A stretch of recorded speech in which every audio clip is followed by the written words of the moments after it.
Welcome to Raen Reborn, where we're going to continue with the Dreams of Ice plotline.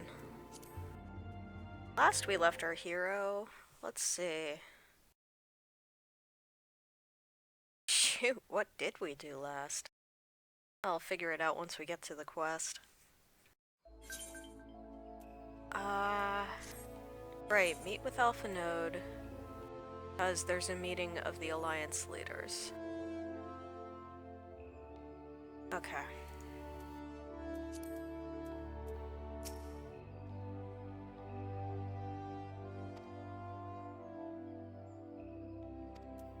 Didn't explain anything.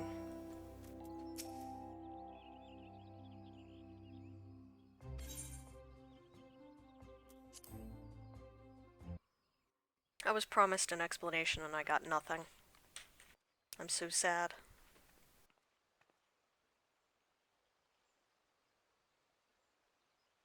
Change has come to the Garlean Empire, and we must discuss the implications. The rumors are true, then?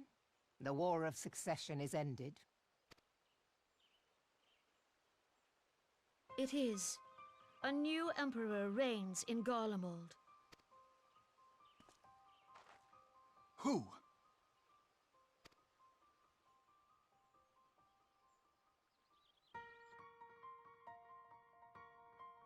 The birth and all too rapid expansion of the Garlean Empire is commonly attributed to the strategic brilliance of Solus Zosgalvis, yet he did not rule alone. Several members of the royal household also distinguished themselves during his reign. Nevertheless, it was the eldest son who stood to inherit the throne, until his most untimely passing. I thought us fortunate when I learned that the Emperor had died without naming a successor.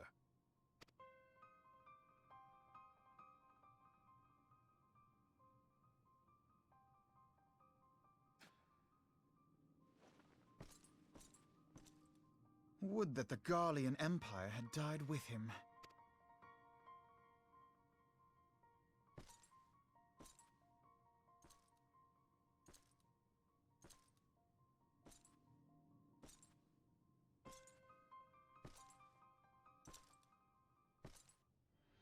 'Twas the grandson and his uncle who had the strongest claims, was it not?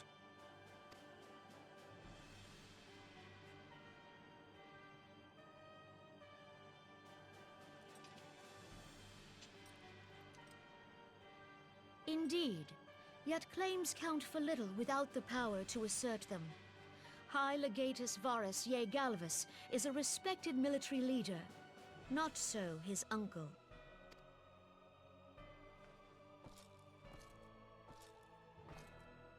So young Varus has torn the crown from his uncle's grasp and taken his place at the head of the Empire.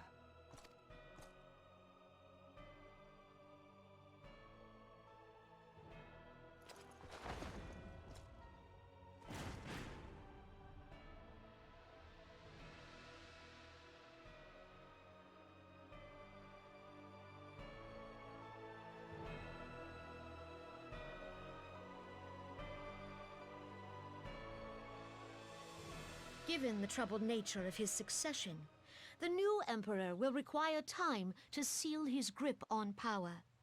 Yet have no doubt but that he shall, for there are none left with strength enough to oppose him. Since the success of Operation Archon, the remnants of the 14th Legion and the forces occupying Alamigo have done naught but fortify their positions. But you can be sure they'll be ready to march on us again, if their Emperor gives the word. When, not if. They say this Varus was so set upon Eorzean annexation that he spoke out against the Meteor Project. Plainly, the new emperor's intentions are of great concern to us all.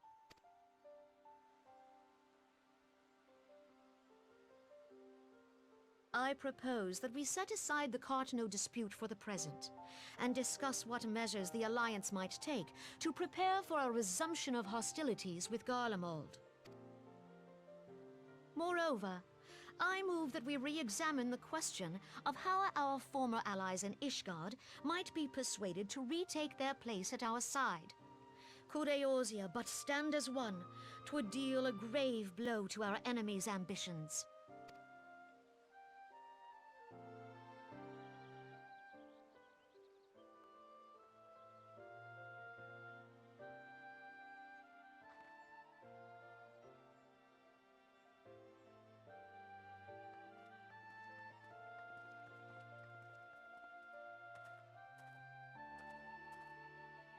Well, I suppose we should be grateful that they have finally acknowledged the inevitability of Imperial attack.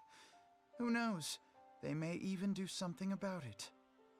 That's an awful lot of cynicism coming out of an awfully small frame. If only the leaders of Ishgard would follow their example and stop hiding behind their gates, praying for the coming storm to pass them by. But that is a discussion for another time. At present, I am more concerned by the fact that the Alliance's mooted preparations will be made known to the Garleans many moons before their coming. Because of the ivy. So long as the ivy eludes our grasp, no secret is safe.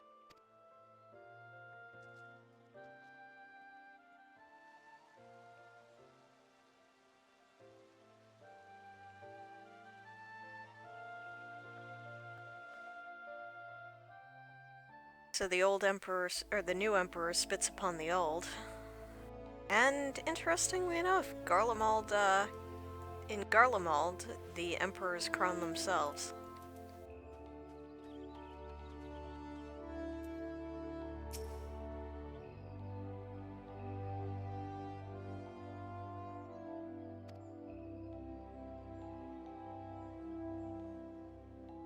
Well, it doesn't help that they somewhat behave at cross purposes. After all, Gridania's attempts to placate the elementals mean that they operate by a different drum than everybody else.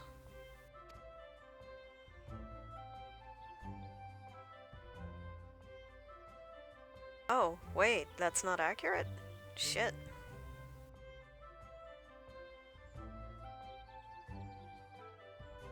Well, that's the power of prejudice for you.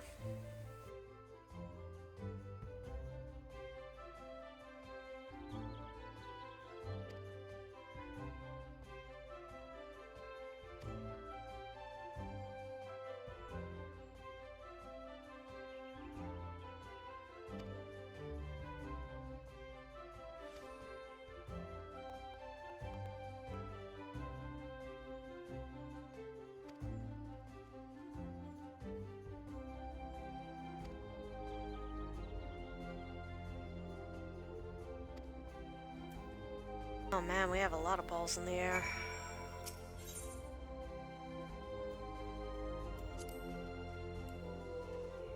Shouldn't go up. It's to teleporting everywhere, I guess.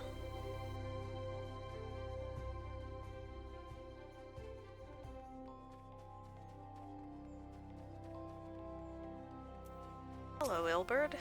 You have tidings for us?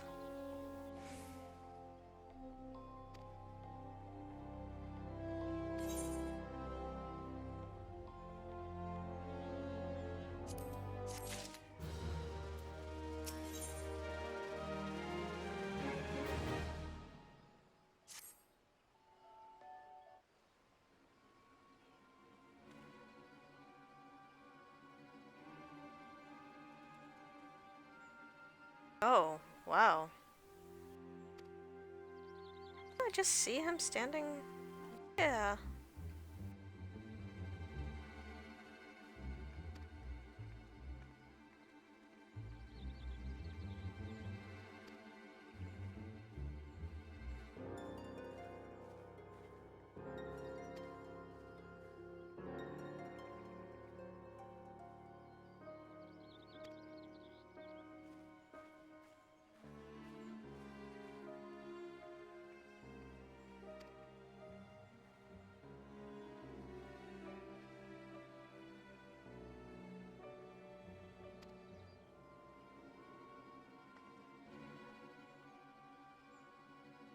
We just ducked behind a rock.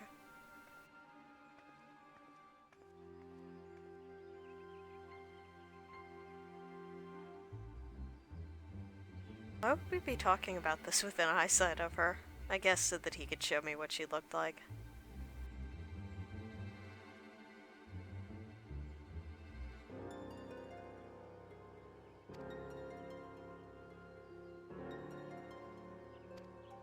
Okay, that is interesting.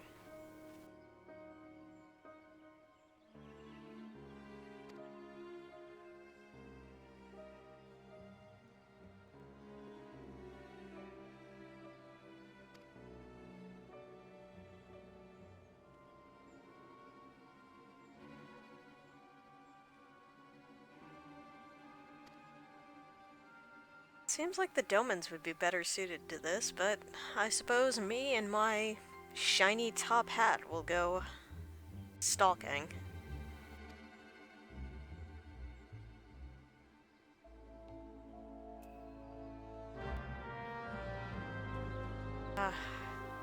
Wish I'd been able to talk to her before.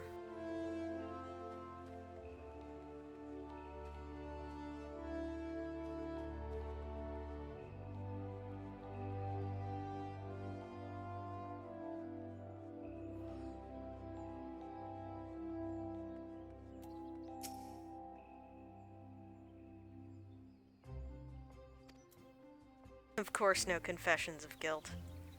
Yes, I should take care not to alert my quarry, which I will do by walking straight up to her and saying hi.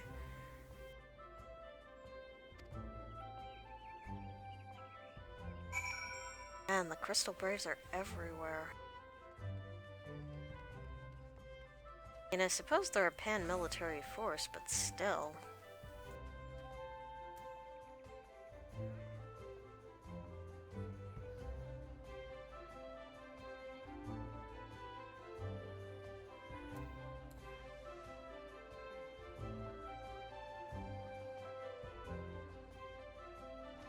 Now I'm curious and I want to... Well, it's good to have dreams, I suppose.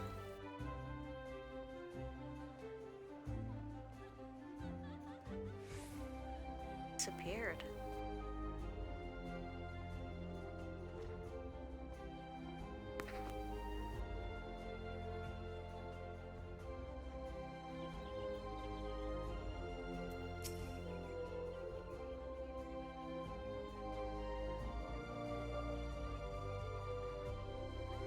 It'd be rather sad if she just turned around and wandered back to the Hall of the Flames where she should have been in the first place.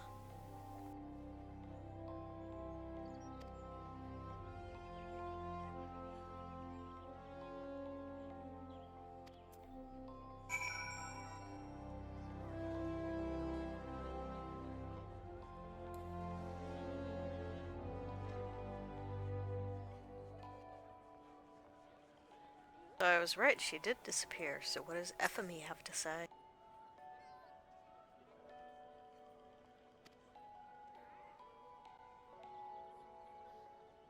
That's peculiar.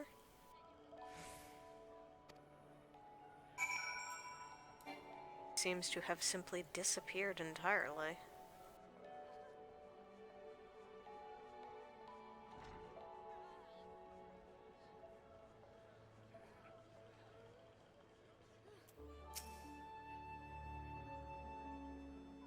FME is correct.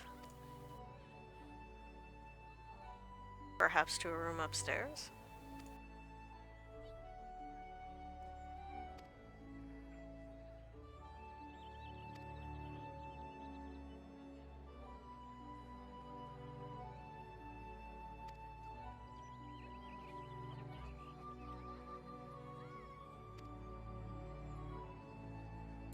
It's nice of him not to explain a damn thing.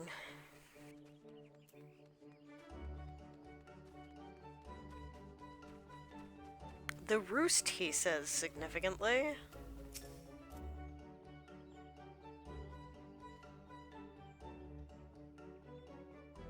Seems a little nervous.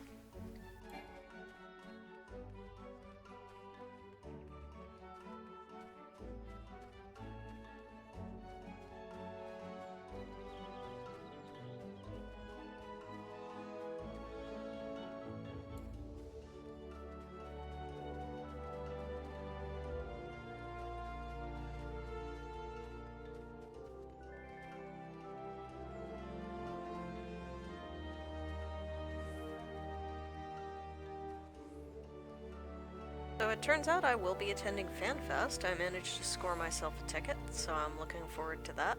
Yay, Vegas. Also, just yay, FanFest. It sounds like they're going to be announcing the expansion, which is pretty cool. Looking forward to that, even though it's still probably about 9 months out. Can't complain.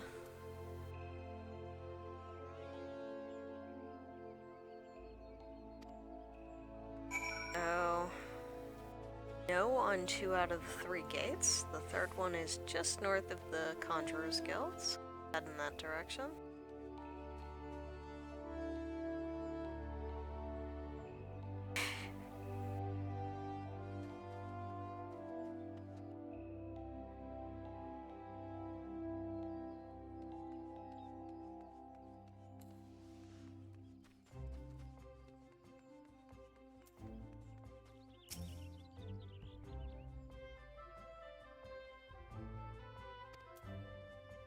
No suspicious activity at any of the 3 gates. I'm to meet with Ilberd at the... Oh, wait, there... Oh, and I'm supposed to check the... ferry as well. Okay.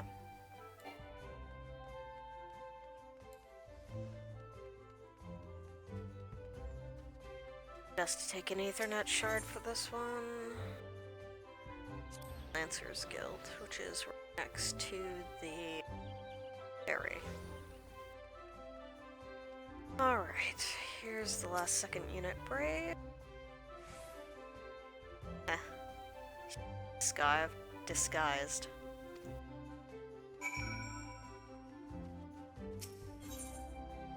I bet.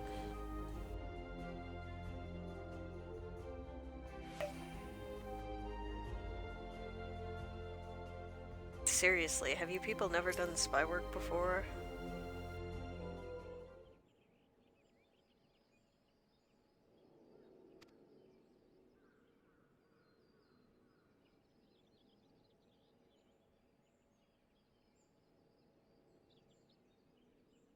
She disguised herself and disappeared.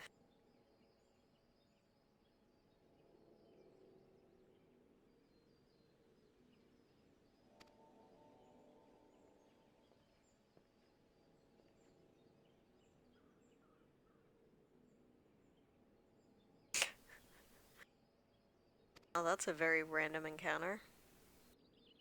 Unless that's her.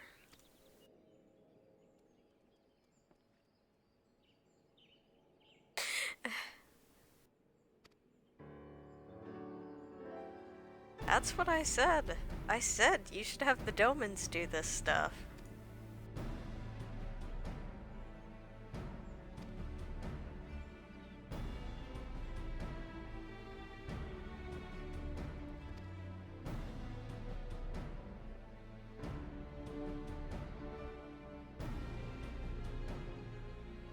Come on.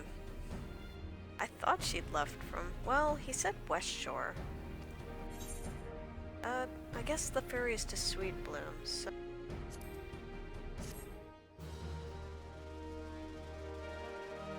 It's probably out of West Shore.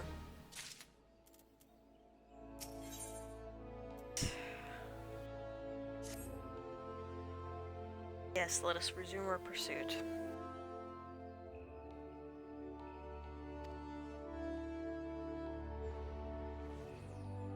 Oh, so I was correct.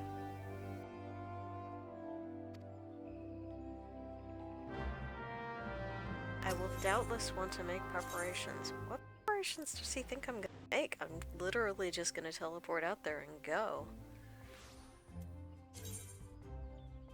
Intimating that my gear's broken? I mean, it's not.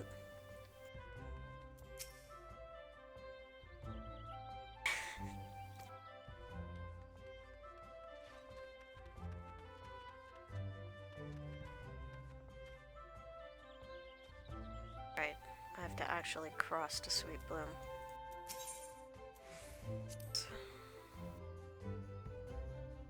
Happens to be heading across the lake.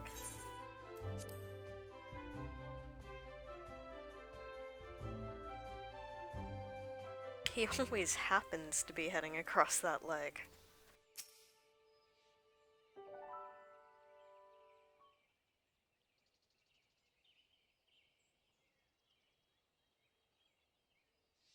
Oh, the Domans continue tracking her. That's useful.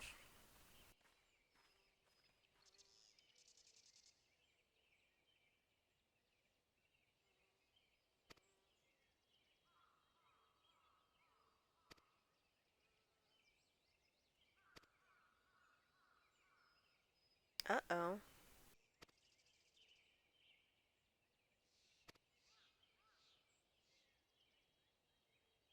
Oh.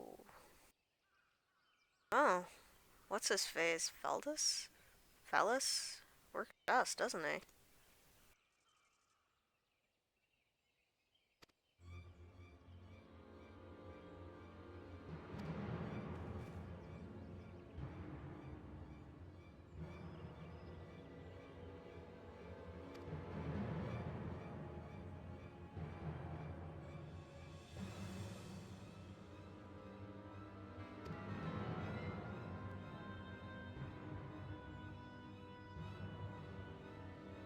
Yeah, but making it harder for them is certainly useful.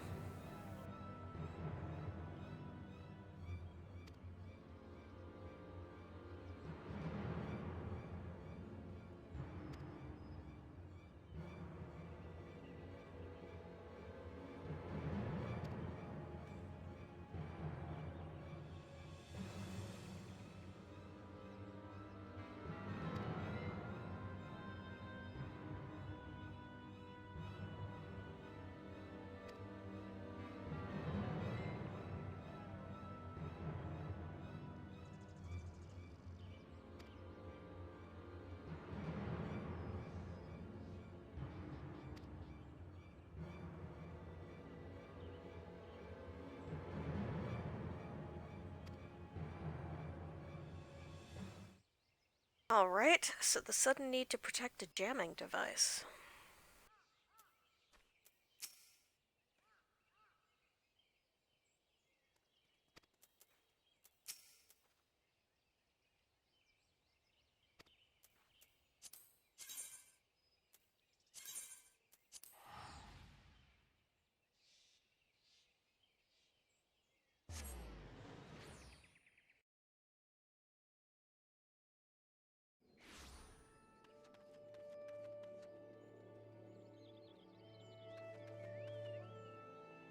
I have to find him first.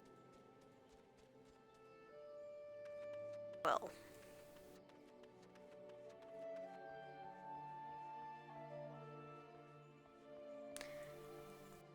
Well, what Naruto has taught me is that Shinobi like high places.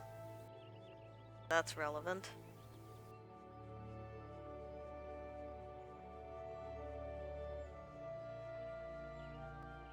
Has to be somewhere around the edge. There we... I was right. He did like high places. Oh, it's the same peddler from before.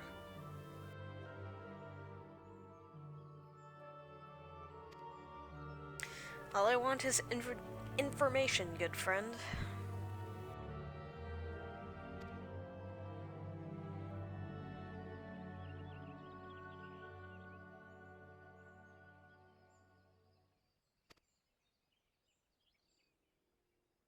Oh.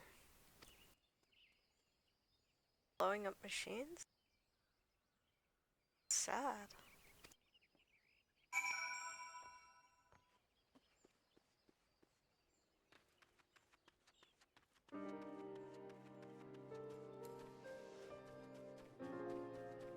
Guess.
Oh wow, that's a lot of dead Garleans. About their efficiency. I just took 3 claws. You took like 20 guys.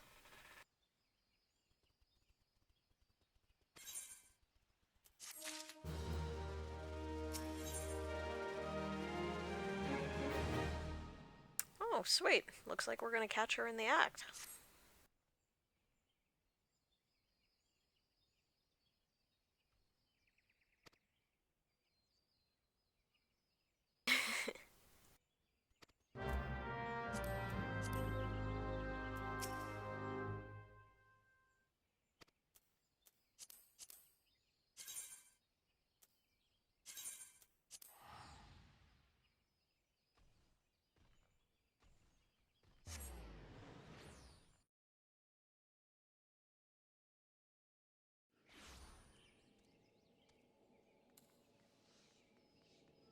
And she'd take position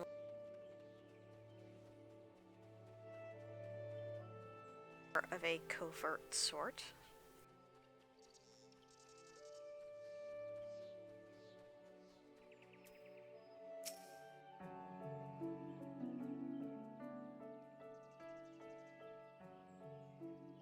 It was. It was hardly worth my time.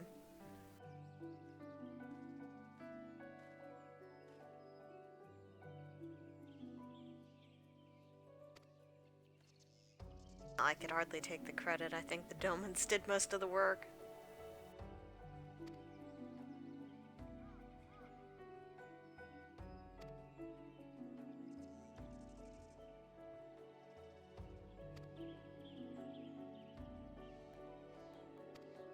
Of course, always.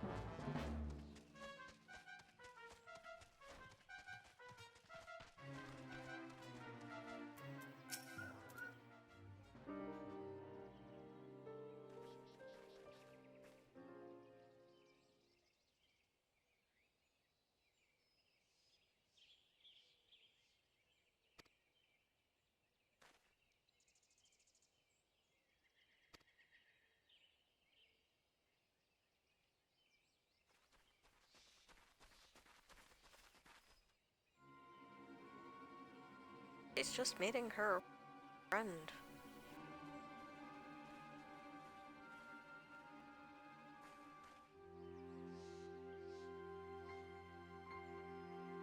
I hope you're right. Okay, so, yeah.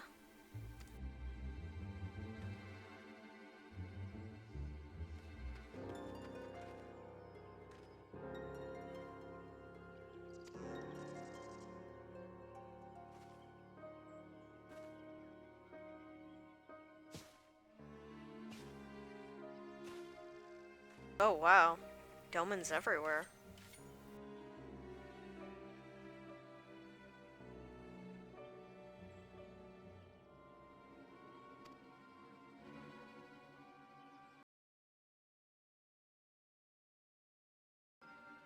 Hilbert brings the shit talking. Make my day, he says. Not like.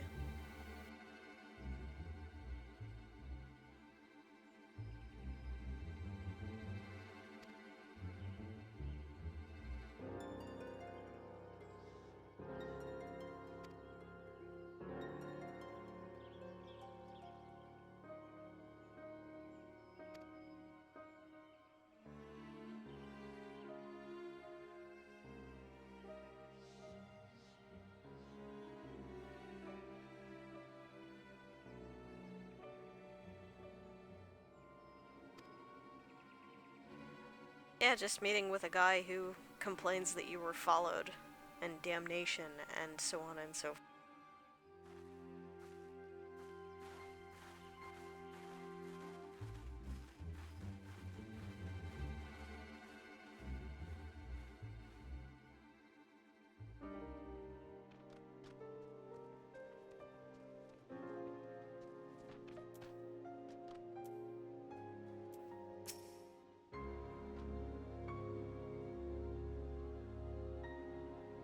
course.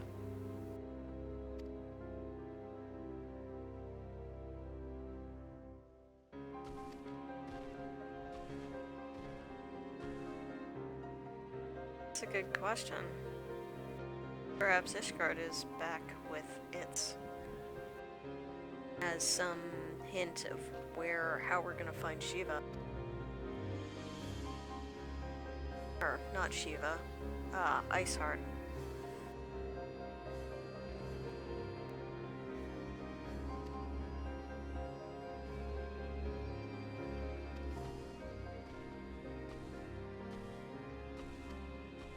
Gotta say, I like the Domans.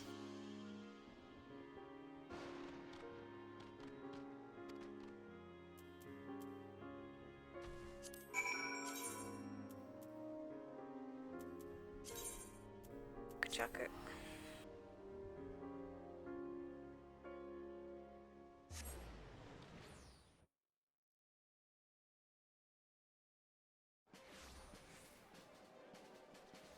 So off to talk to.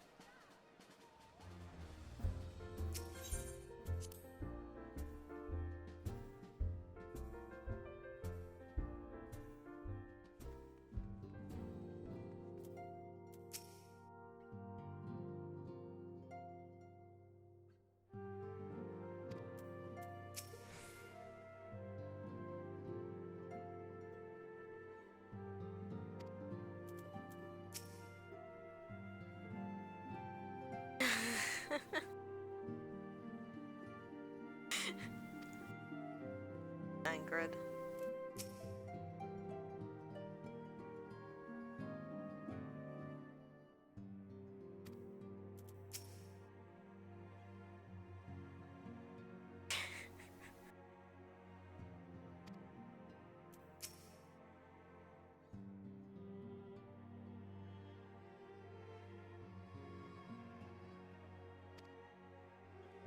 So, minor, then songstress, then street performer.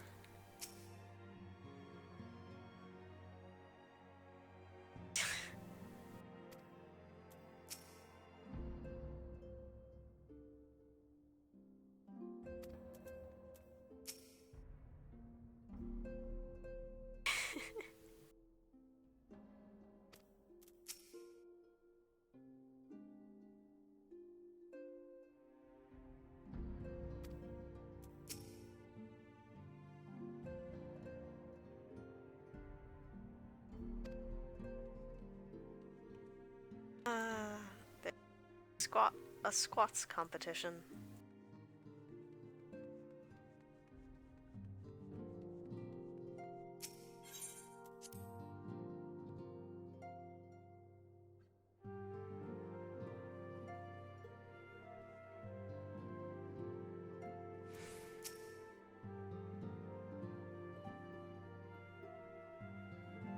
Rooting out spies.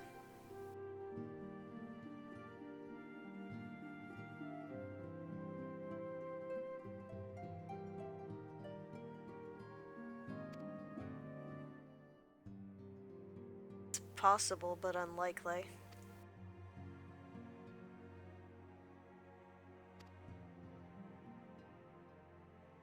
Wonderful.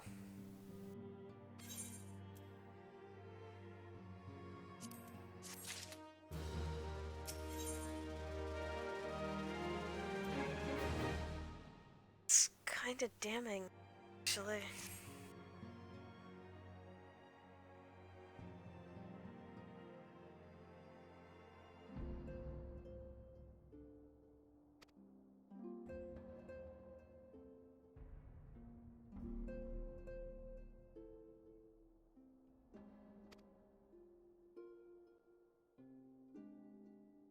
And you said you'd made progress on that.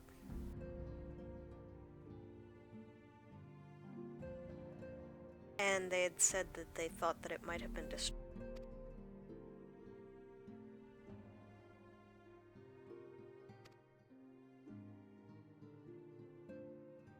That's not really progress. Oh. Wow. Okay, yeah, that is progress. Never mind. I'm sorry, I was being a jerk about this.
Get a pretty good understanding of somebody talking with them like Link Girl, though. I suppose if you were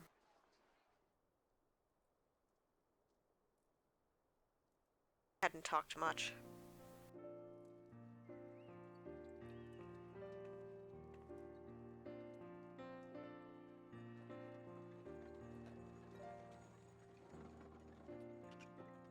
By Horsebird Trunk.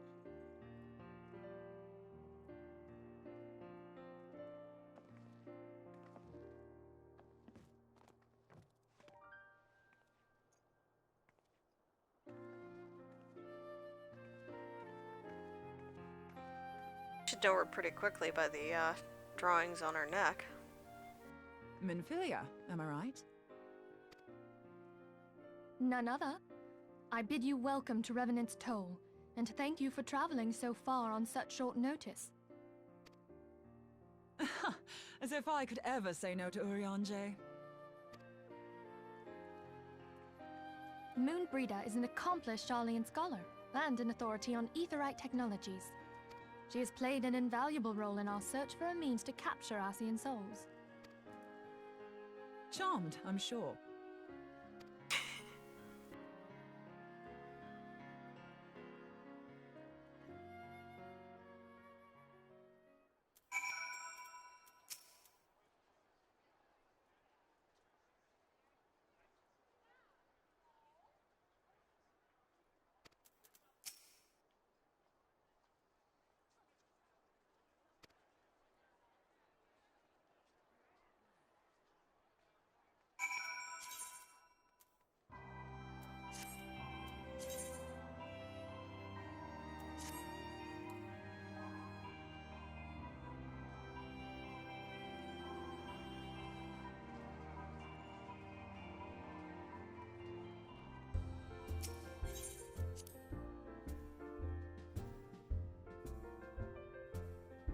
A simple plan, huh? That's the title of this quest?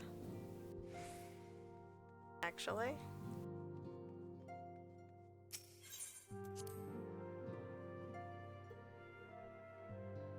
Plans are almost never, well, they're not simple after you've encountered the enemy or whatever. That quote. That's a little... ouch.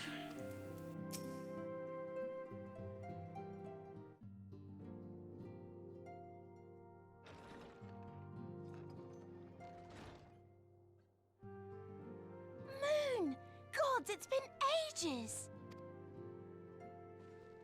Oh, longer, sister. A joyous reunion indeed. Well, of course it is. Moon and I are like twin sisters. Save in appearance and aptitude.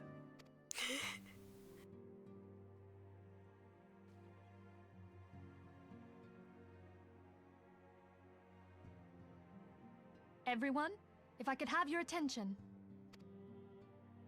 We have with us an esteemed guest who has come from Sharlayan to assist us. I bid Moonbreeder join us here that she might share with us her extensive knowledge of aetherites. Also, as many of you are already aware, she has been overseeing our research into white auracite, a sample of which she has been good enough to bring with her.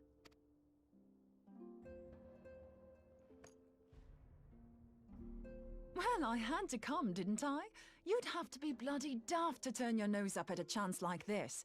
Where better to conduct my final tests than a land so steeped in ether you can taste it? 'Tis plain the passage of the years hath done little to dampen thy youthful spirits, and nothing at all to reform thy youthful manner.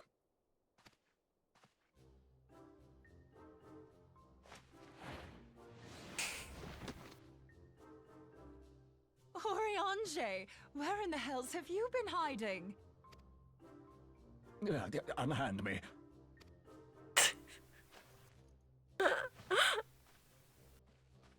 I come all this way, and that's what you have to say to me. I much preferred when you were pleading with me to drop everything and hurry to your side. What was it you said? None save thee can satisfy this need.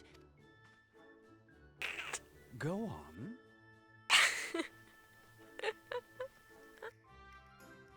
Oh.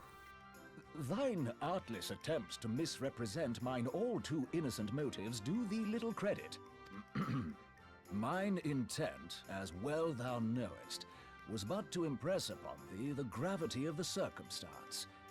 Lest thou doubt, a deiform entity shall shortly be summoned, save if thou and no other grantest my compeers thine aid. You still haven't found it, then? Your missing aetherite? We have not. No. We know that Iceheart teleported to an aetherite not far from the first. Yet even after careful analysis, we could not locate a second beacon. We now suspect that the heretics destroyed the second aetherite to impede our pursuit. Our allies continue to scour Snowcloak for Iceheart's sanctuary, but we have no guarantee that they will find it. Yet it must be found, for even now Iceheart prepares to call upon Saint Shiva. I'm sorry, but if the aetherite's been destroyed, then that's that. Ouch. Although, you're absolutely sure she used the first aetherite, are you? She didn't just use teleportation magics? One of our own bore witness to her escape. I can say with absolute certainty that Iceheart used the aetherite.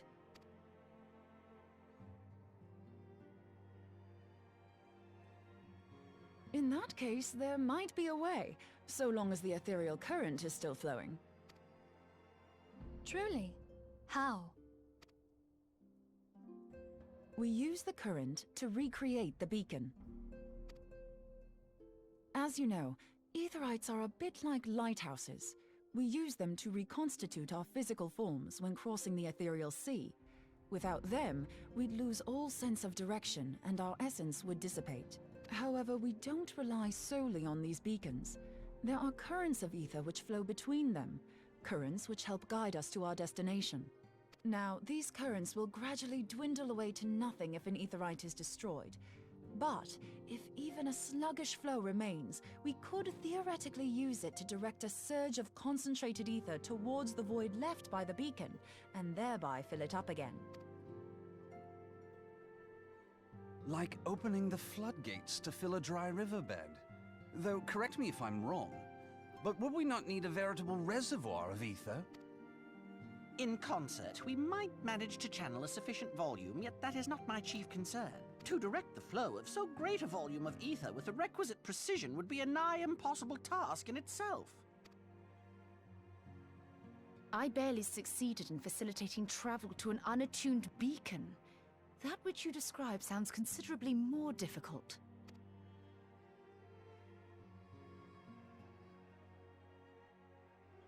And dangerous. Every person who has attempted to teleport in this fashion has died in the process. They, however, did not have white aura sight at their disposal. Sound awfully cheerful at something of, oh, everybody who did this before has died. I can use it to channel all the ether you can give me into the aetherite. However, white aura sight cannot retain ether for an extended period of time, so we would need to infuse it immediately beforehand. Just so you know, I'd confidently give this plan better than even odds of success. And if the worst comes to worst, your people won't suffer. Good that.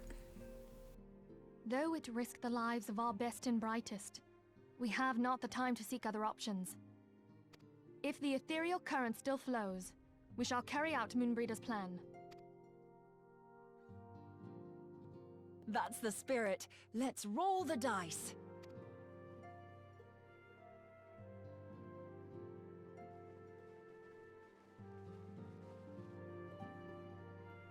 But it's my life that you're rolling with?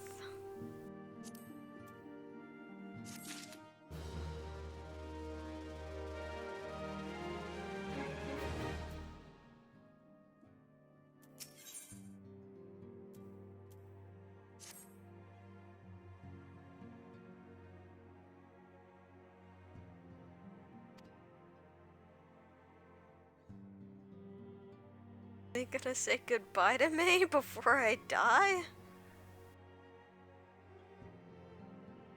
would be seriously disappointed if you actually roasted your only warrior of light.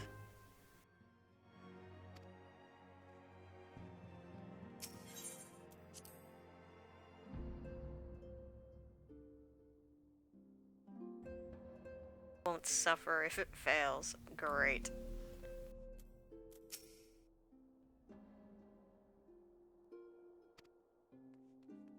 Satoru. Nice to know that somebody cares.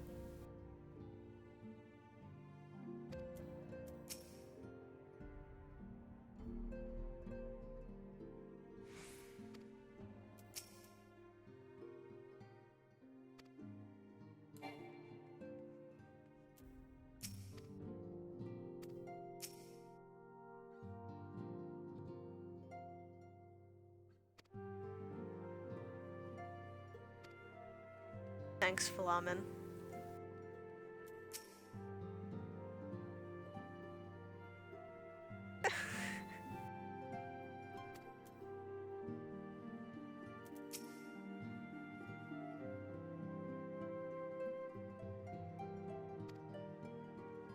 I suppose, honestly, evacuation is a better solution than just dying here if it was only to the two to save it.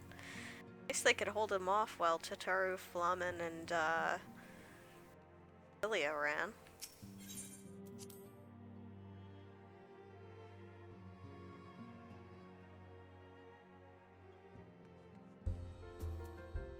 I do have to go to Snowcloaks.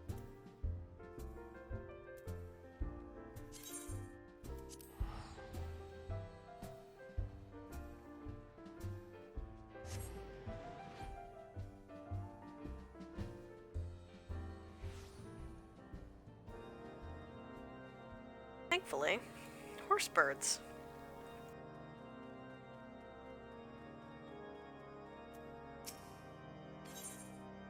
Sure, take me to Whitebrim.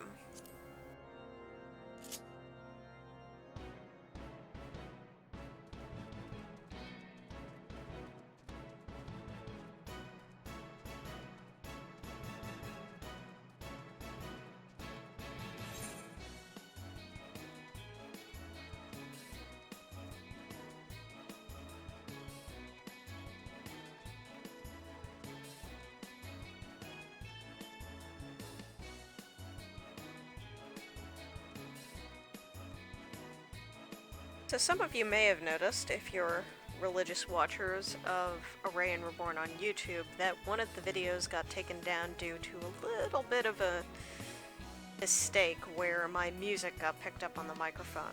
So I've managed to recover an old file of it, and I should be able to get it up probably sometime this weekend, so there will no longer be a gap in your Raen Reborn goodness. So please look forward to it in good old Yoshi P fashion. And let's see. Other than that, I have been doing Pandemic Legacy, a board game with several friends of mine, including the Forged by Geeks crew. and I'm adding those videos to my Pandemic Legacy playthrough, so if you're interested in board games, please check that out. We've also been both streaming and recording our Kingdom Death Monster playthroughs, so if you're interested in that, like if death, mayhem, and murder is your sort of thing, then please consider watching those. And yeah, I think I'm gonna start streaming the Beast Tribe quests. Well, not streaming them, but I'll be putting them up on my YouTube channel.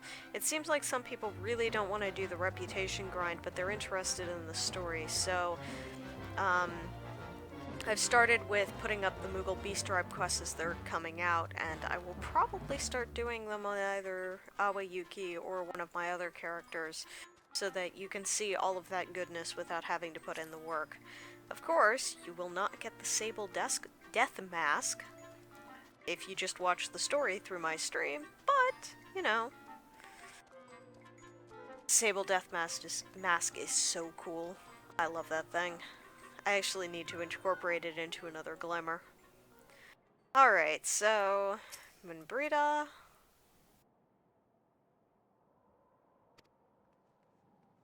Hardly know you though.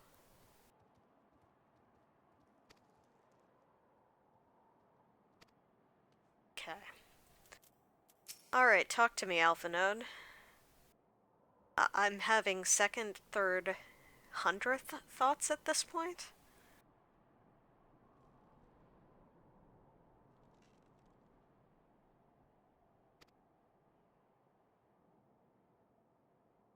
Yeah, I mean, I could be dead soon.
Yeah, but we're not gonna know until we try it, I suppose.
That's cute.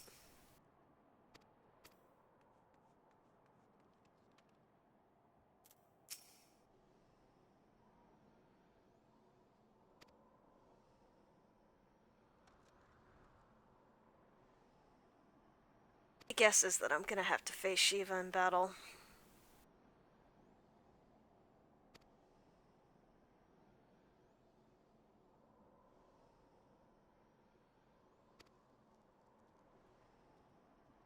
Oh. Sir Emmerich.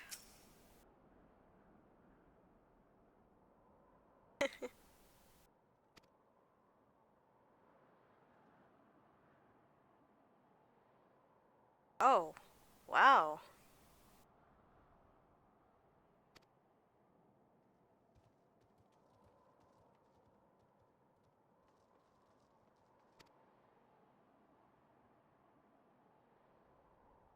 Aw, Emmerich.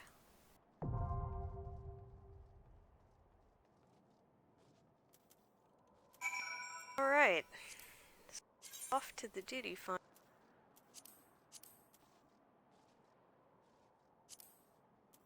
Afa Amphitheater.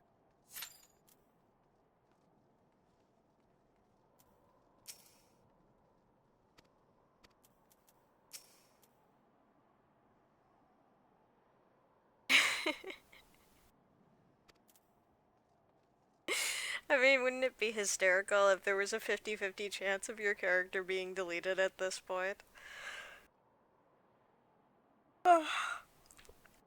And then I start up Awayuki Kogane 2. Though I don't think you can actually... Well, I could just append 2 TWO onto the end of Awayuki or Kogane. Should be relatively quick. It's the nice thing about doing trials. I'm gonna make some people happy with my nice happy bonus.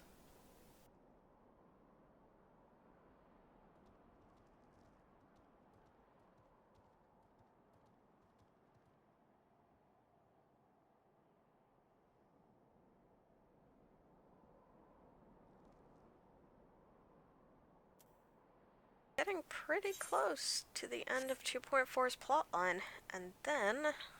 Wait.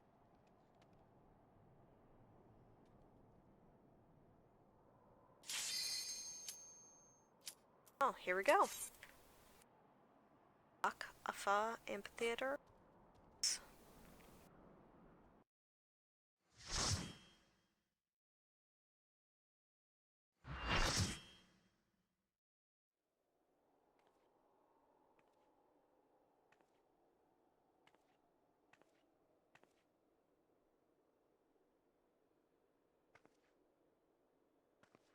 You should never have come here, warrior of light.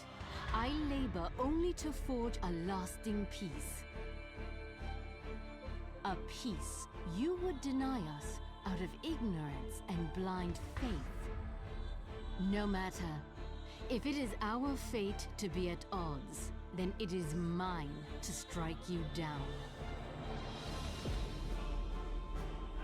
We whom gods and men have forsaken shall be the instruments of our own deliverance.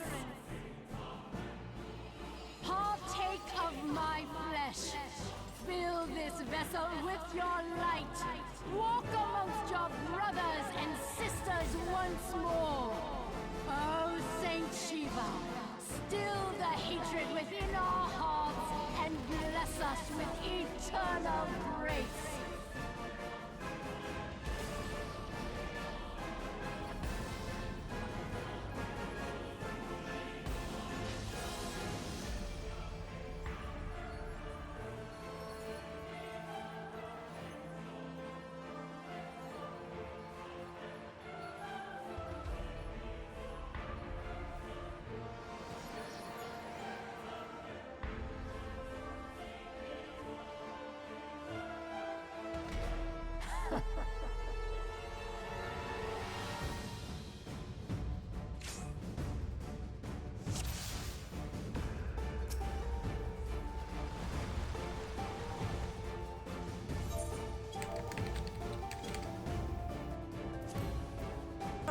So...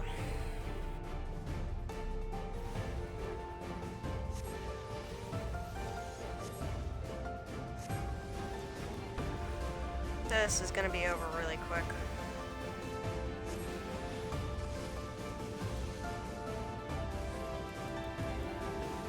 You have to spread out because she's going to summon hailstorms on people.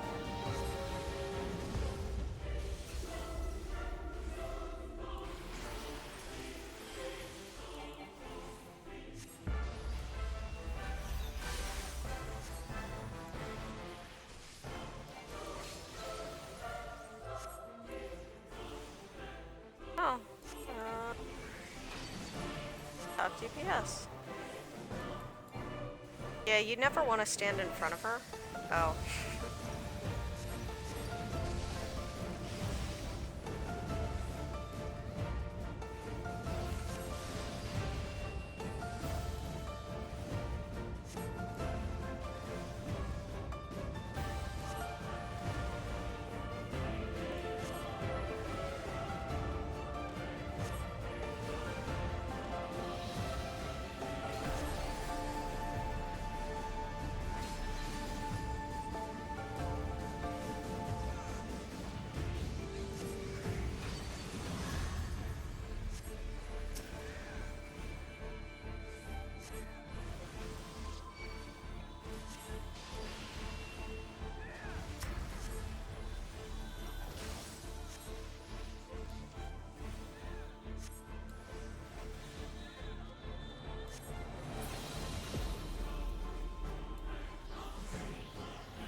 So you don't want to hit the wall, because it turns you into an ice boulder.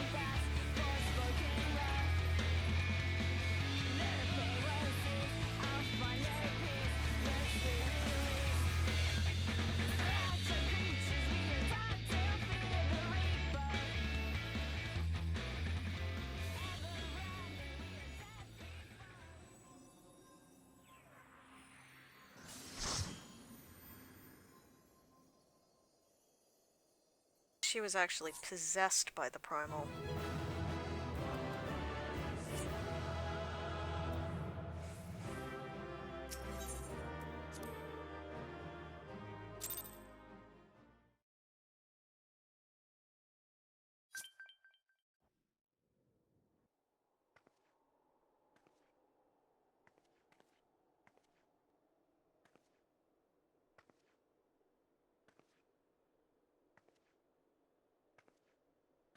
Say now that it's over.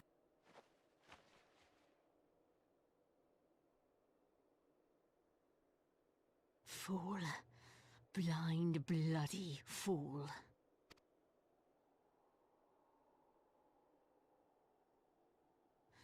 You, of all people, should understand the suffering war begets. That no sacrifice is too great if it brings an end to the violence. Mine is the righteous cause.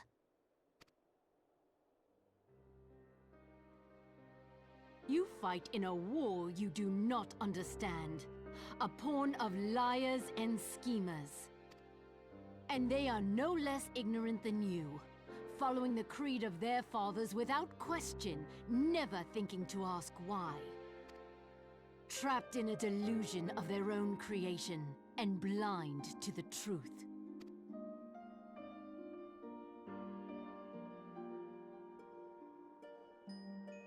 Warrior of Light, redemption is not beyond us. We who walk before may lead those who walk after.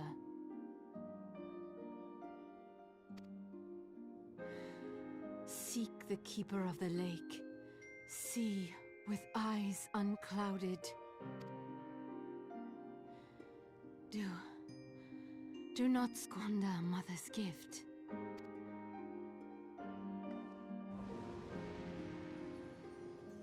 Hear, feel, think.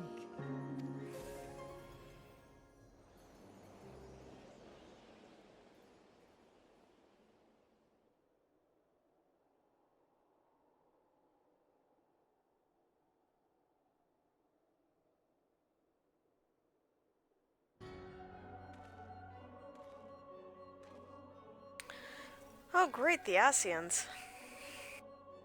And so the vessel withdraws, a predictable outcome. Nevertheless, La Habrea will be pleased. How unfortunate. Oh, it's good to know that they are not a unified force.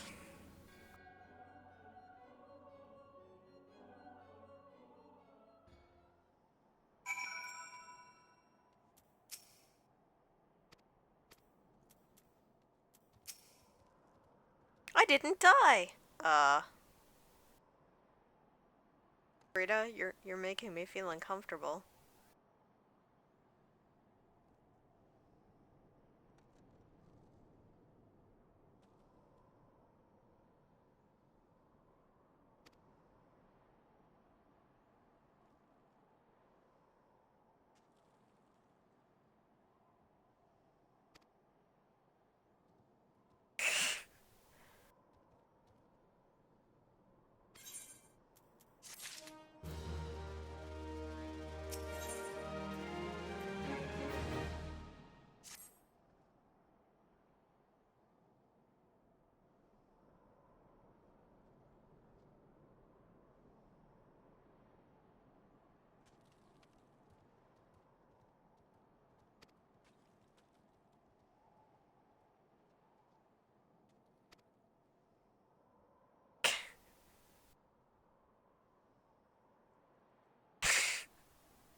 She said better than even odds. Why is she acting like it's a miracle that I survived that unharmed? I mean, well, aside from the fact that she thinks I'm crazy for thinking that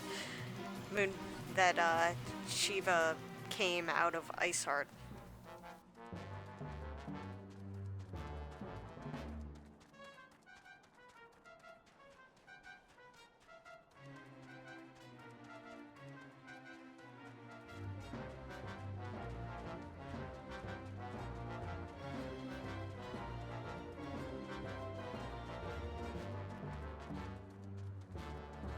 The fun of wandering to Whitebrim Front.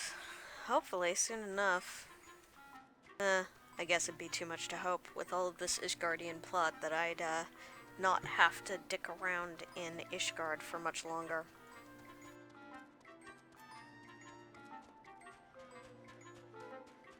It's nice that they let me ride chocobos inside build.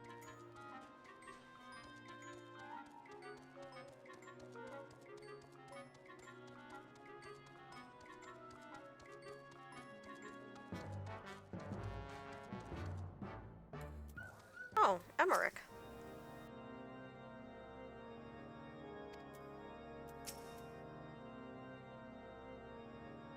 Ouch.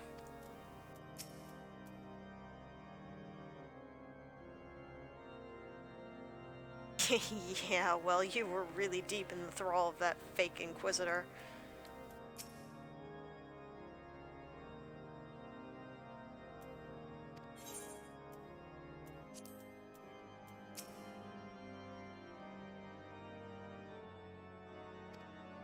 Thanks. Are you saying you're scared of me?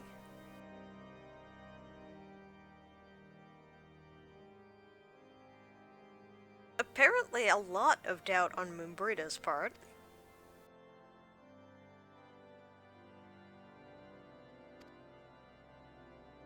Well, unfortunately I didn't manage to stop her from summoning Shiva first.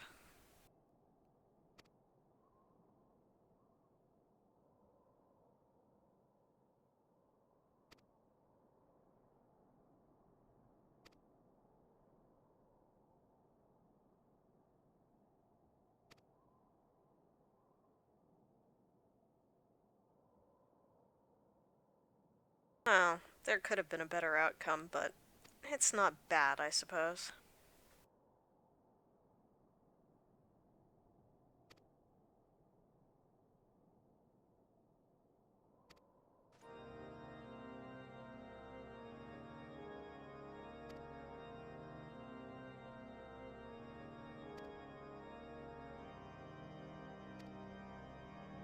Wonderful.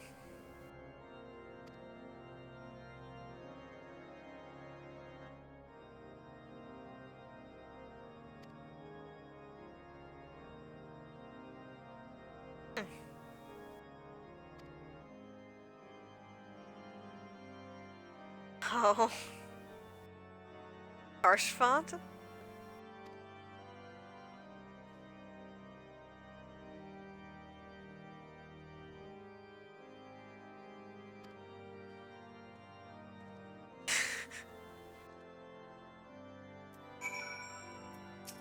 Aw, I'm loved.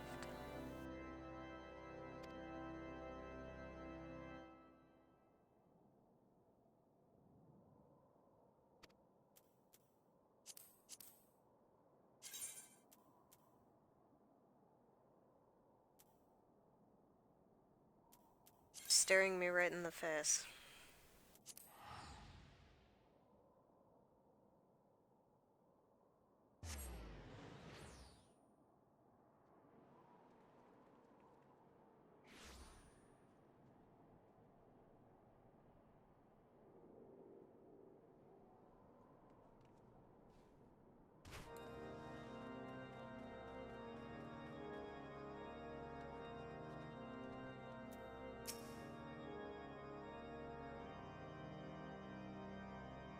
Wow, he wants to hurry me out without even giving me a chance to speak with Archmont, whose purpose I came here to serve in the first place.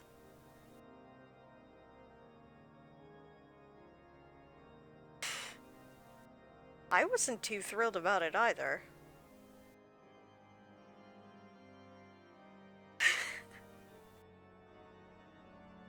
This is not entirely what I was expecting, but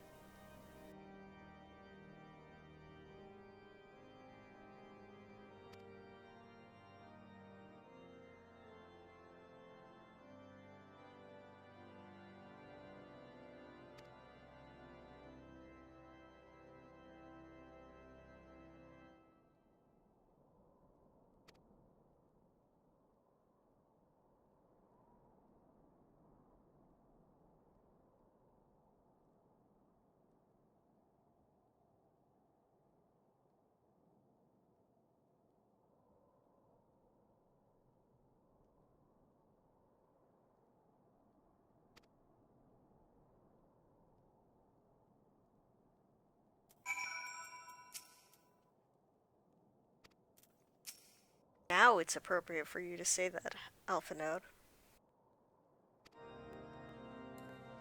It's gotta be difficult being the commander of Camp Dragonhead. Sure, you can really call this a camp, though. Castle Dragonhead seems more like, or Fort Dragonhead?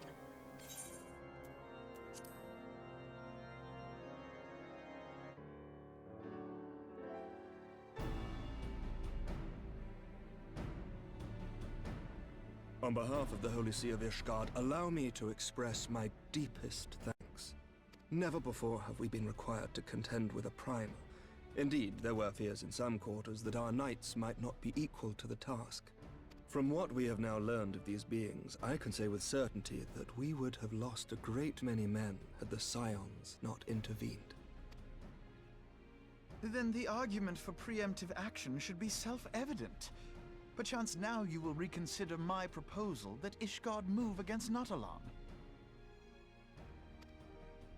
Ere we first met, a similar proposal was tabled, but the Holy See decreed that we were to observe, and that military action should be taken only in self-defense.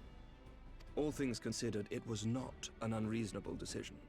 Since the calamity, 2 vigils have fallen to the Horde, while Garuda has never shown any inclination to storm the gates of judgment. Fair enough from a military perspective. Which is why this unprecedented crisis and its resolution may prompt a change in policy. You who have faced these primals know well the threat they pose. Ishgard did not. Not until now. And there is naught like a brush with death to change a man's outlook.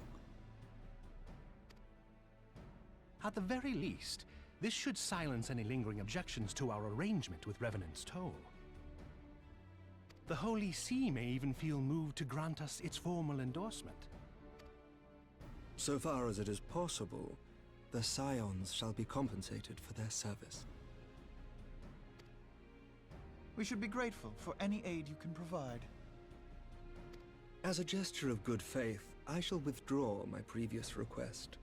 Your people are doubtless needed elsewhere. That will not be necessary. We, too, have a vested interest in watching Dravania's movements. I see. Once more, I must thank you. Sir Emmerich, if I may, do you truly believe that Midgard-Zoma could return?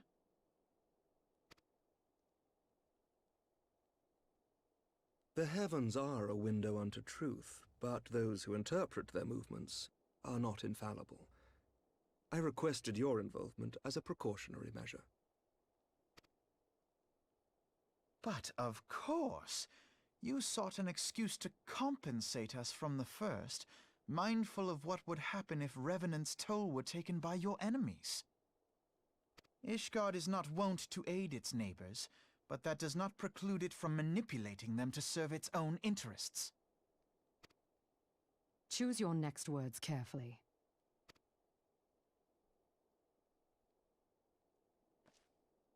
Do you know what sort of man becomes Lord Commander of the Temple Knights?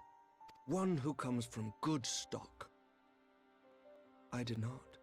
Yet here I am now. Why do you suppose that is? Because I swiftly learnt to tell the difference between words, deeds, and beliefs. You are correct, Master Leveilleur.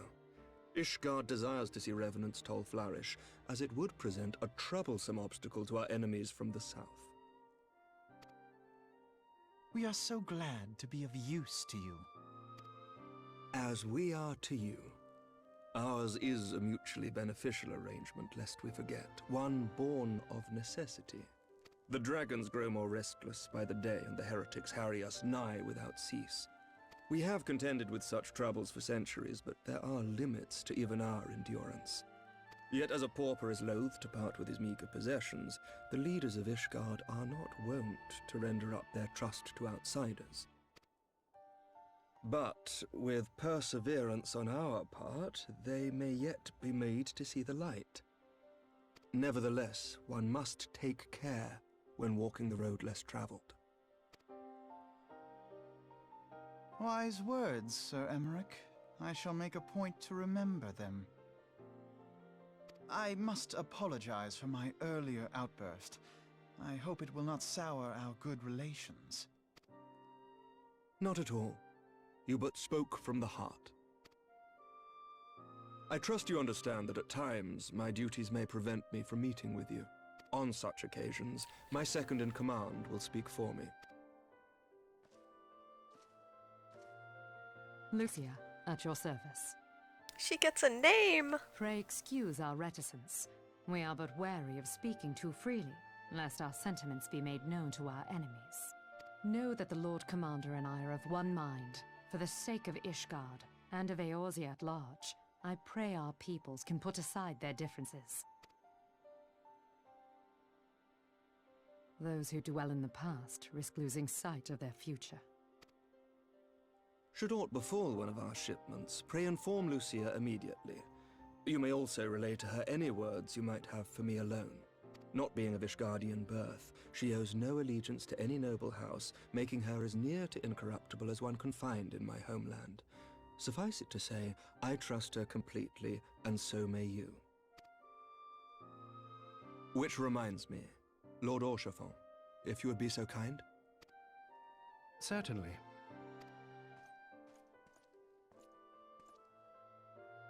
In times such as these, trust is ever in short supply. Mayhap this will go some way to rectify the problem.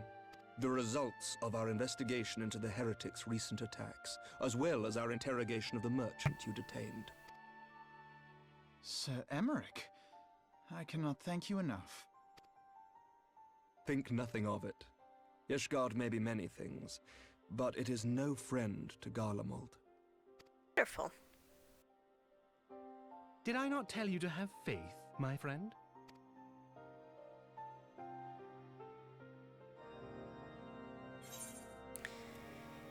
Indeed, progress is progress.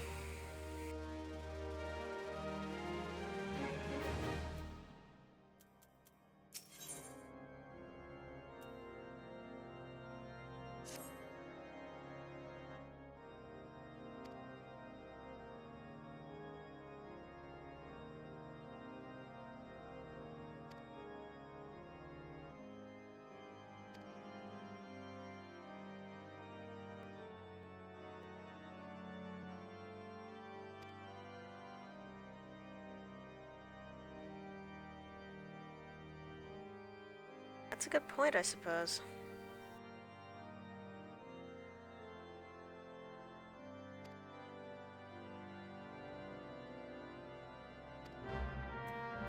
Yes.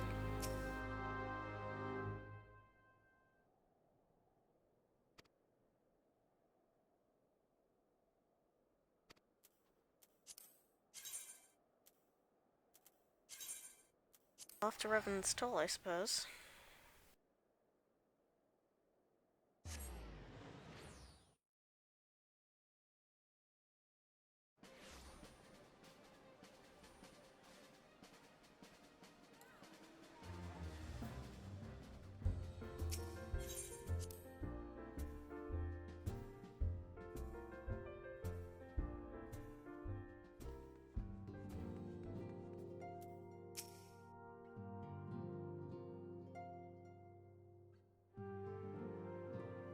Must be a terrible place to live.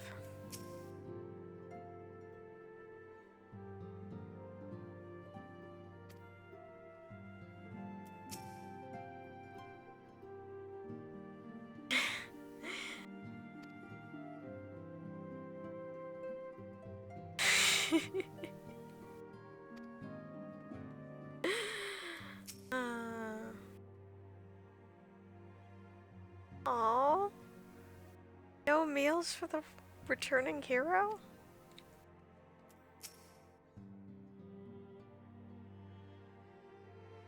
The Moonbreed is a drinker, huh?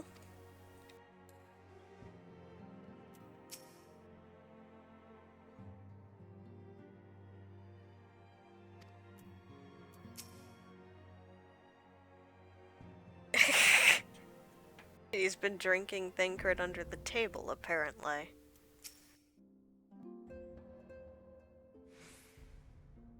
Oh god.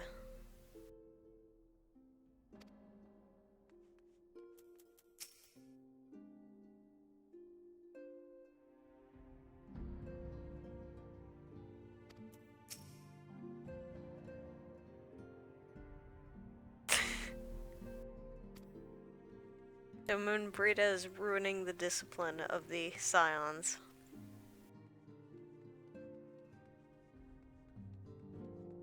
What discipline that they had in some cases.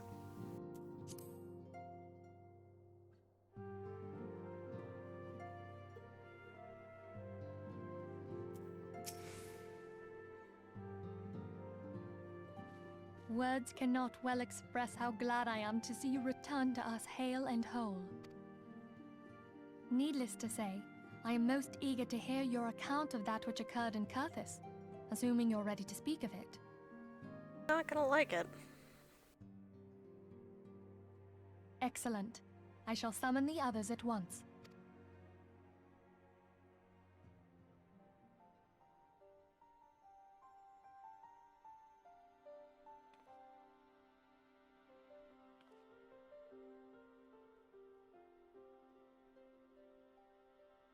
Iceheart used her own body as a vessel for a primal soul? Master Louisoir's writings make no mention of such a possibility. Can we be certain this entity was a primal? As certain as we can be that good King Mogulmog the 12th was a primal, I should think. Both were ostensibly summoned. Let's not quibble over definitions. Of more concern is the implication that Iceheart retained her will, even after she was possessed. We are talking about a mortal, wielding the power of a primal.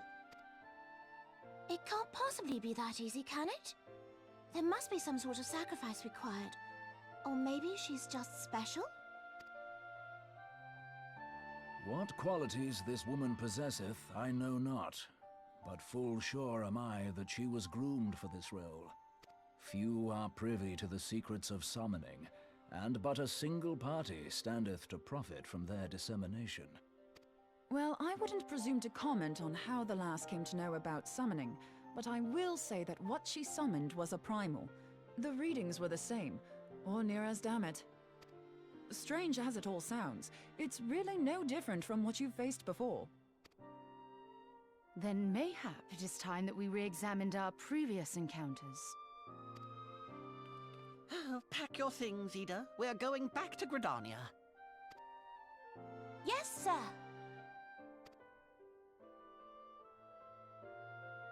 About Iceheart's final words to you. Hear, feel, think. Hydaelyn speaks to her as well. Exactly. If Iceheart is blessed with the power of the Echo, she will doubtless have used it to further her goals. Or could it be that it was a revelation granted her by the Echo which first set her on this path? She did say that the Ishgardians were blind to the truth. Do you think she has knowledge of the origins of the Ishgardian-Dravanian War? It would do much to explain her unwavering conviction. Did not the Lady Iceheart implore thee to seek the Keeper of the Lake? And did she not imply that in so doing thou wouldst come to see with eyes unclouded? Yes. Midgard-Zoma was a king amongst kings who reigned for centuries on end. But he is dead and his wisdom lost to the ages. Unless the Ishgardians' fears are well founded, it would seem we have yet another reason to stand watch over the Keeper of the Lake. For a mercy, we are well positioned to do so. Iceheart, Shiva, Ascians, and Midgard-Zoma. I shudder to think how they're all connected.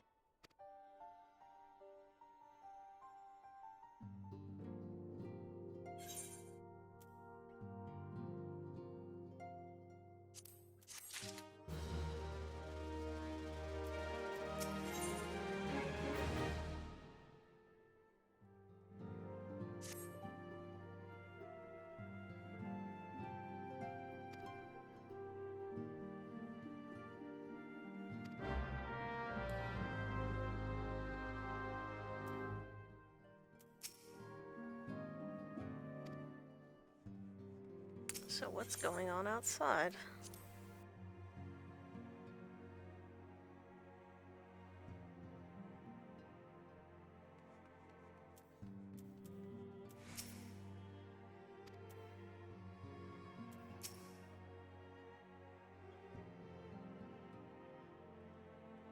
Something to do with the Crystal Braves, clearly. What? Really?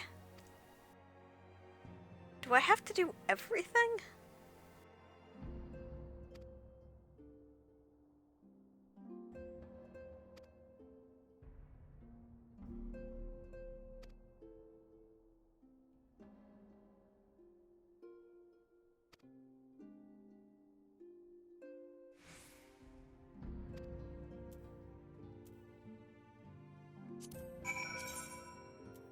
The Camp Blue Fog it is then. Do I really have to do everything?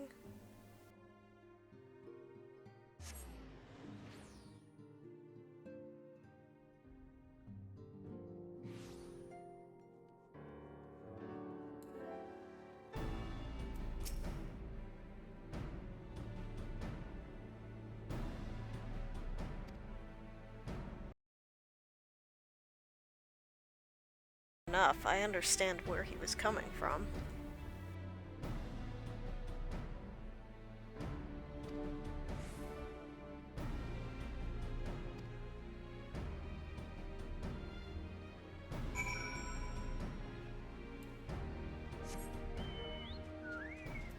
Oh, just up to the camp processing plant, so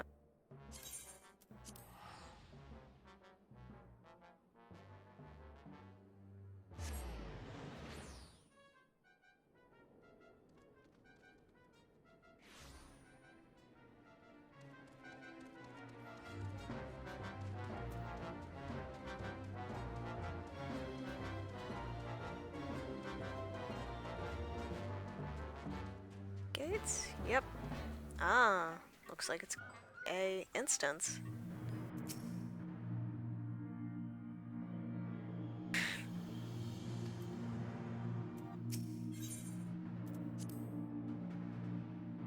Alright.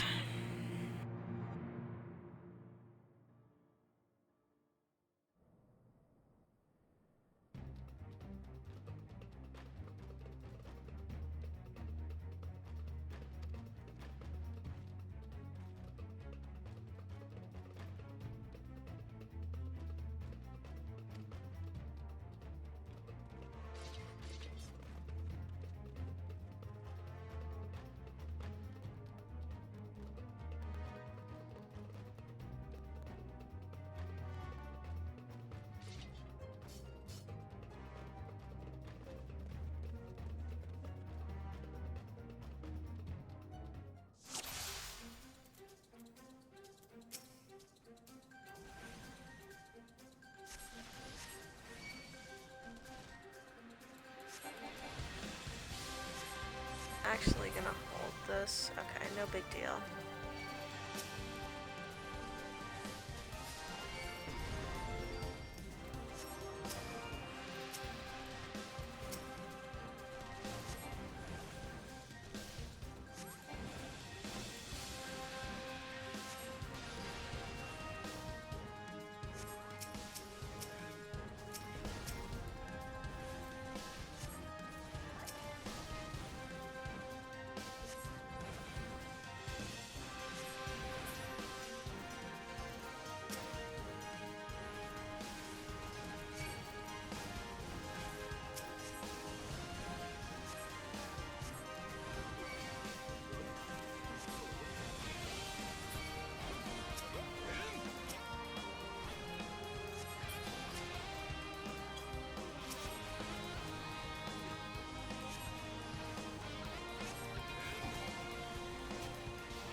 Ah, there. That's the healer.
Oh, you geary.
There we go.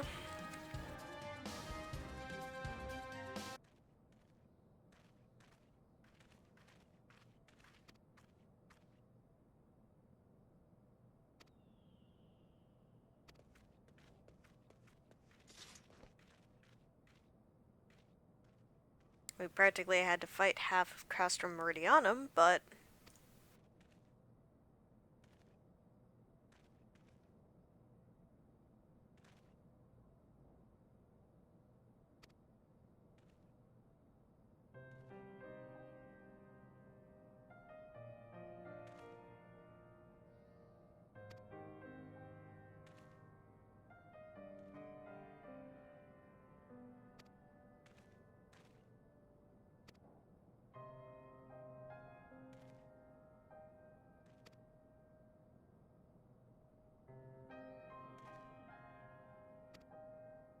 everything revolves around Ishgard.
Well then, hopefully they will actually keep hold of her this time.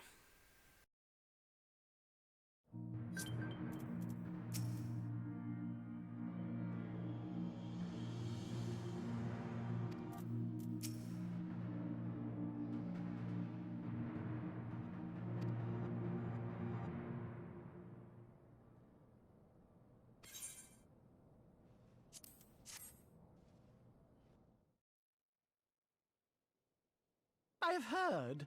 Truly bothersome business. No, I do not foresee a problem on that front. The main concern is Reborn. There is no telling what the brute might do. Have the blades watch him in the flames day and night. You may leave the Sultana to me.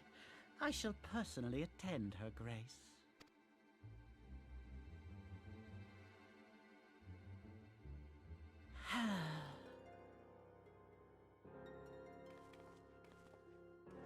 Sever one of the East Aldenard trade routes. That ought to keep Lolorito occupied for a while.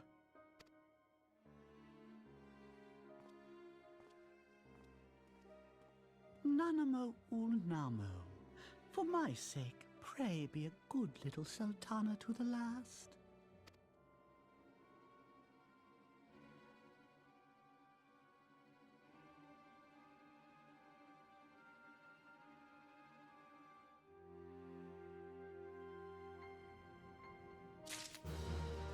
Sounds like matters are afoot.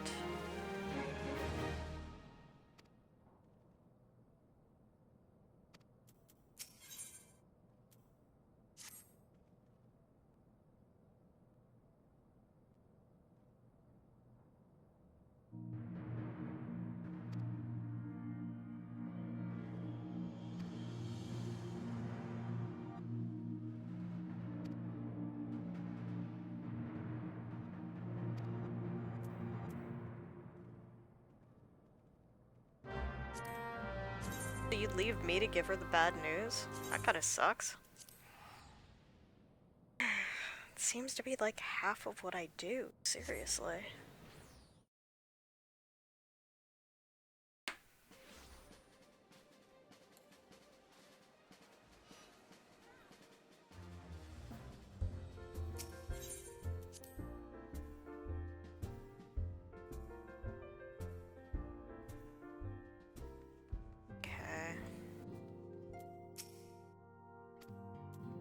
Nope, no for...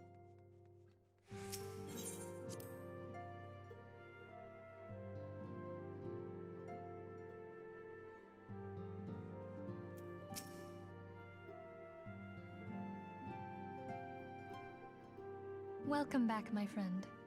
I have already received word from Alfino. To think that Flame Marshal Huayu was the Garlean agent. I know not what to say. Together with Reborn, Eileen lent us much-needed aid at the time of our Order's founding. She was particularly passionate about the need to tackle the primal threat. When we discussed the subject, her eyes fairly shone with determination. Whatever else she may have been, I choose to believe that it was her true self with whom I spoke then. But now is not the time to dwell on such matters. I have an important announcement to make regarding our effort to defeat the Ascians. We shall begin as soon as everyone is assembled.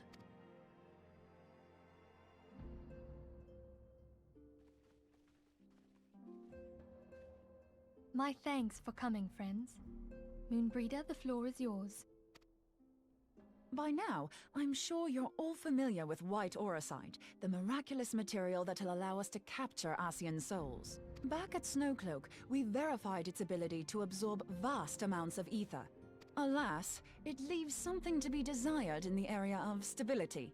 The stone can only store ether for a short while before expelling its contents.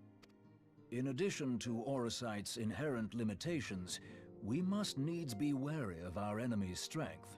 Our foe draweth upon an infinite wellspring of power. Even should we succeed in entrapping him, the stone will not long contain his wrath. Meaning that, if we want to kill the swine, we'll have to be quick about it. 'Tis our belief that an Ascian soul may be permanently undone, if smitten by a sufficiently concentrated burst of pure ether.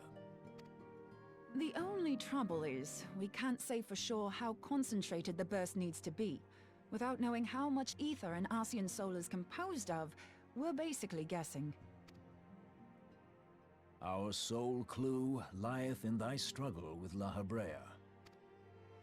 During that encounter, Heidelin bid you forge what she called a Blade of Light, a weapon which took the form of a luminous stream of energy. Based on your description, we believe the blade with which you vanquished your foe was composed of ether. Admittedly, your victory proved ephemeral, as La Habrea was able to use a crystal of darkness to flee into the space that lies between our world and the void. The fact remains, however, that Heidelin placed the means to destroy the Ascians in your hands. Be that as it may, it would be unwise to assume that she will do the same when we next encounter such a foe. Does seem weakened. Quite so, my lady. We must needs find the means to forge our own blade of ether, one to equal that which Heidelin did benevolently bestow upon her champion. That is all well and good, but it seems to me that producing such a blade will require a prodigious quantity of ether. Whence will it come, pray tell? Oh, what if we had 2 pieces of white auracite? One to trap the Ascian, and the other to store the ether for the blade. Oh, nice try. But it's as I said, the stone won't hold ether for any length of time. We'd still need to collect the stuff there and then, sorry to say. And therein lies the rub. Finding a way to create the blade whenever and wherever we choose.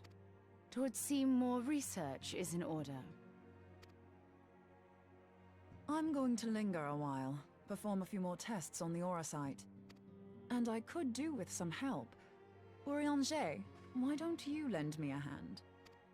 Mine apologies, but I am required at the Waking Sands. Lady Minfilia hath given me sole charge of the premises.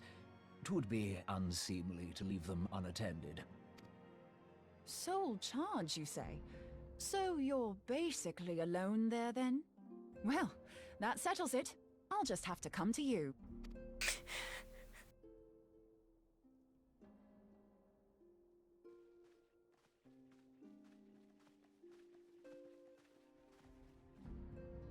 While you were afield, word arrived from the Sharlayan motherland. You will recall that a survey party was dispatched to investigate the incident at the Isle of Val. What they discovered was troubling, to say the least. According to the report, the isle has been erased from existence. 'Twas as if a hole had been torn in the very fabric of reality. Aye, yet the mystery endeth not with the isle's disappearance. It hath come to light that a number of scholars in various other locales were reported missing at a similar juncture. That's dangerous. What's more, they all had something in common with the head of the students of Baldessian. Every last one of them was researching a phenomenon called dimensional compression, or the rejoining as the ancient texts call it. I'll be damned if that's a coincidence. All indications suggest Ascian involvement, but I sense that a force greater still is at work.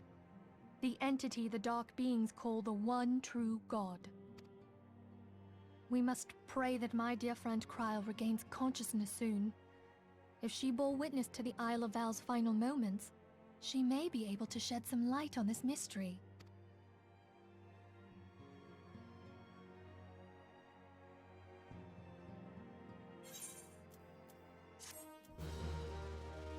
Alright, well that completes Dreams of Ice. I'm gonna continue, because oh, maybe not?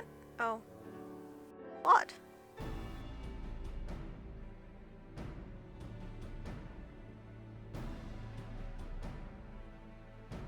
Following the calamity, the forces of the 14th Imperial Legion entrenched themselves in strategic locations across Eorzea. So swiftly did they accomplish this, it was suspected that they had received help. To think that it came from Huayu, my right hand. There is more. We have reason to believe that Huayu didn't deal exclusively with the 14th. She also answered to a higher authority in Garlemald. But this higher authority could not have been the Emperor. By consenting to the Media Project, Solus Zos Galvus showed himself to be more concerned about preventing the spread of primal influence than claiming Eorzea for the Empire. He would happily have seen the lot reduced to ash. We believe a number of high-ranking figures within the royal household were against the decision, but that they knew better than to oppose the Emperor openly. Of course, this didn't prevent them from making clandestine provisions, in which Huayu played a part. Alas, these provisions did not prevent Dalamud from falling, and the ensuing chaos changed the face of the realm forever. Yet Eorzea survived. To all intents and purposes, the Meteor Project had failed, and the Empire was left to rue its lack of a decisive means to eliminate the primals. Until, that is, it stumbled upon the Ultima weapon. Even before the accursed thing was dug up, it seemed to me the 14th had the might to overwhelm our weakened armies. Yet they chose to hide behind their walls. Why? The Black Wolf was wary of making the denizens of Eorzea desperate, lest more primals emerge to bleed the land. The discovery of the Ultima weapon, however, emboldened him to resume his war of conquest in earnest. But there was one in Garlemald who believed that Van Belsar's actions were premature. One who stood higher in the Imperial Army's chain of command. He ordered the Legatus to halt his advance, only to find that the Black Wolf had slipped its leash, and that the 14th now acted alone. In a bid to bring Van Belsar to heel, he used the agent he had planted in Ul'dah prior to the calamity to undermine the Legion's efforts. A man who outranks Van Belsar, yet opposed the late Emperor's decision to annihilate Eorzea. This could only be the former High Legatus of the Garlean army, now known as Emperor Varus Zos Galvus. So he was Huayu's true master. But one of several in actual fact. We've learned that even as Huayu served the Empire's interests, she sold Imperial secrets to a certain faction in Eorzea. In so doing, she helped to maintain the status quo, thus prolonging the conflict. Considering who stands to profit from war, it isn't hard to imagine who her other masters were. Seven hells! You mean to say that she was a double agent? Huh, triple, if you consider her services to Van Belsar and the new Emperor as separate. As neatly as these pieces seem to fit, one aspect of the puzzle remains unclear to me. By whose will was the Marshal feeding intelligence to the heretics? And try as I might, I fail to see how aiding their cause would profit either her Imperial or Monetarist masters. Could it be that another hand is at work here? If so, Huayu must be made to reveal whose it is.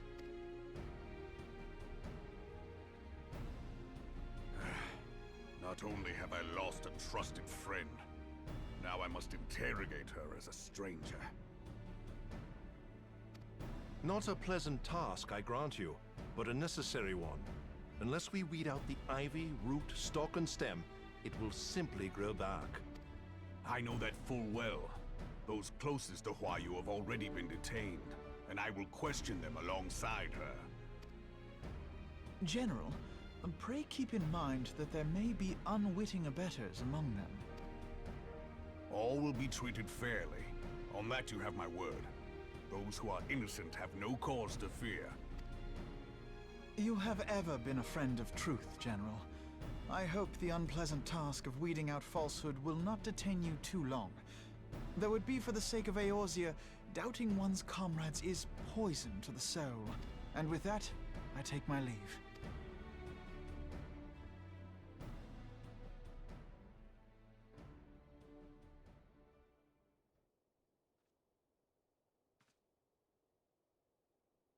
All these years, I've been made to dance to their tune. How could you, Huayu? How could you side with them? Those cankers who take from this land and give naught in return, who use their power to disempower and grow fat while the people starve. I know you can hear me, monitorous scum! Your crimes will not go unpunished! One day I will purge this land of your sickness! Before the eyes of the 12, I swear it!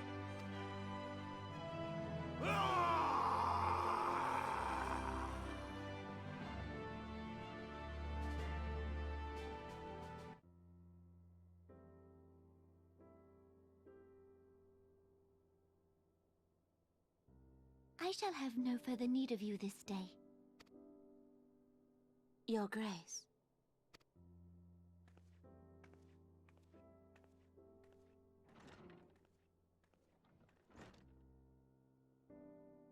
I fear that not even mine own chambers shall remain private for long.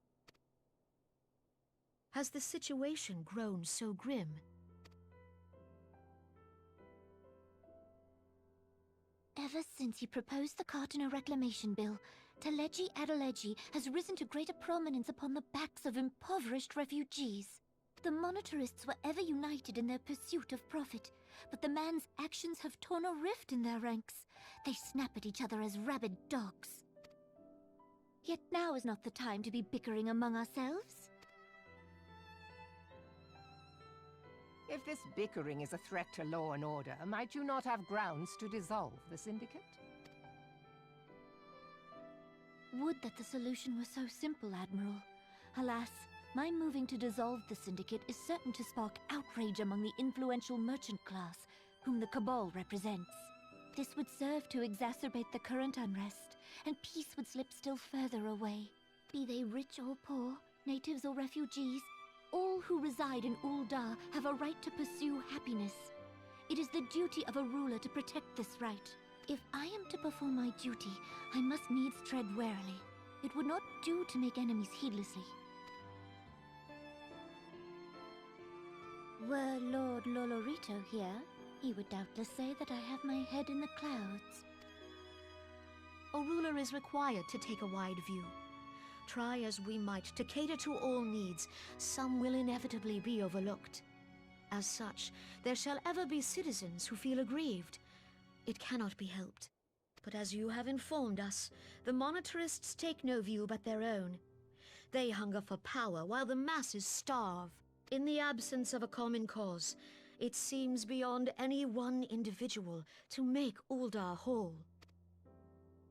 And the presence of a Garlean agent within the Immortal Flames only makes matters worse. Even accounting for Ul'dah's historic reliance upon mercenaries, such a grievous breach of security is unprecedented. I fear this business will provide the monitorists with a rod to beat Raen. Eorzea can ill afford for the Immortal Flames to be dampened now. Ere long, the Garleans will turn their ravenous gaze toward our lands once more. If we are to resist their might, our nations must stand together. Yet for this to happen, our nations must be whole. Cannot be done to improve the situation in Ul'dah. The true wealth of Ul'dah lies in the health, happiness, and hopes of her citizens. Alas, the citizens shall never know these things, so long as their lives are ruled by the ambitions of the few. The monetarists claim to represent the best interests of the people, but in sooth they desire only to manipulate them for their own selfish ends. For the government to serve the people, it must be formed of the people. For Ul'dah to move forward, it is not only the Syndicate that must be dissolved. Nay, you jest. My friends, it was for no other reason than to make known to you mine intent that I requested your presence here. When I make my declaration to the people, chaos shall inevitably ensue.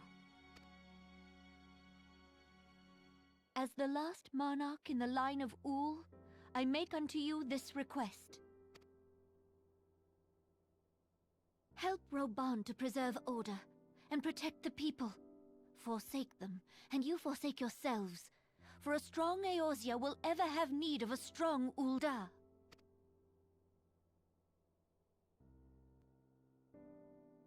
Your Grace, are you certain of this? There is no other way. When the time is ripe, the nation shall become a true republic. Both royalists and monetarists shall cease to be. Ul'dah will no longer belong to kings or queens or merchant princes, but to her people.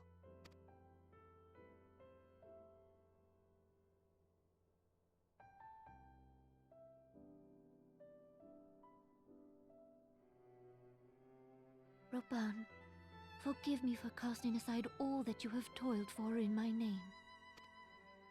Beyond this gesture, I am powerless to help my subjects.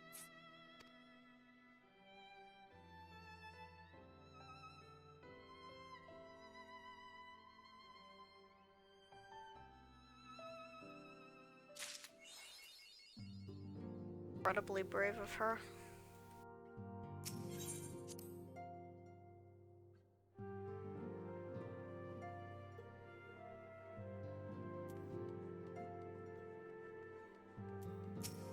Oh, good old reel.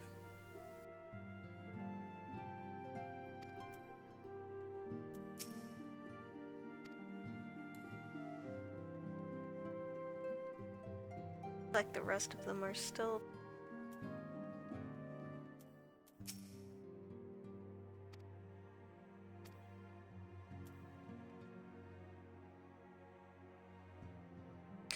Well, that's the end of Dreams of Ice. So, though it be a little bit early, I'm gonna cut here.